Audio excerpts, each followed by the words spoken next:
Madami na akong naging kaibigan, nakakasama, nakakasalamuha sa school at sa labas ng school.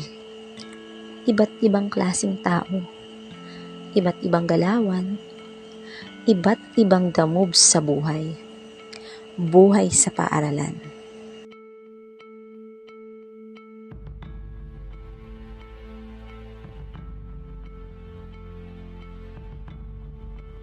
Gaya ng dalawang magtropa na to. Tuwing mapapadaan ako sa gilid na yan sa labas ng school, tambayan nila dyan. Pabip-pip lang. Chill na chill. Parang walang exam eh. Isama natin itong mga kwela. Magugulo.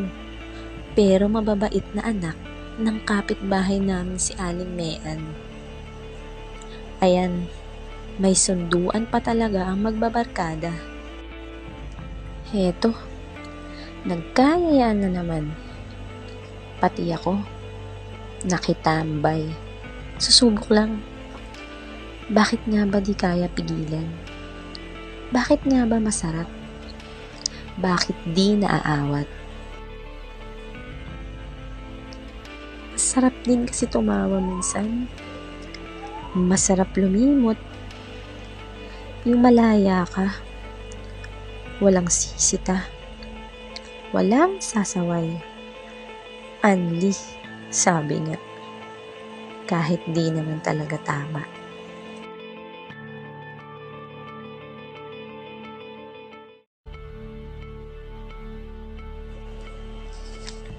Nagulat na lang ako minsan.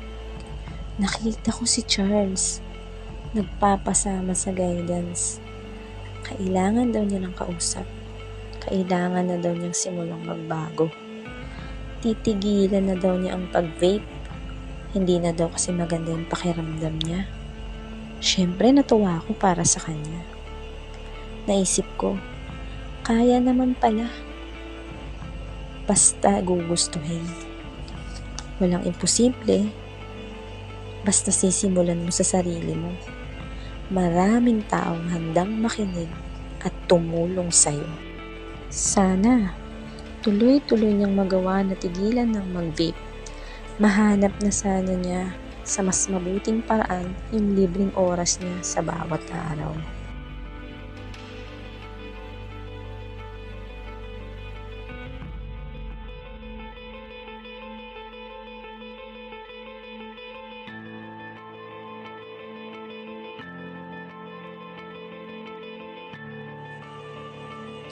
Eto, nakita ko siya.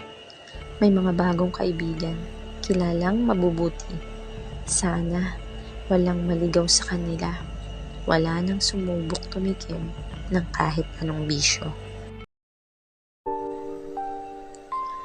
Iba-iba tayo ng laban sa buhay. May mahirap, may masarap. Pero dapat laging magpapasalamat. Iwasan na natin ang bisyo. Iwasan natin ang alak at sigarilyo. Simulan sa sarili. Maraming paraan para mapabilang. Maraming paraan para di maligaw. Makikita mo yan. Simulan mo sa iyong pananaw at ang tamang agos at takbo ng iyong buhay.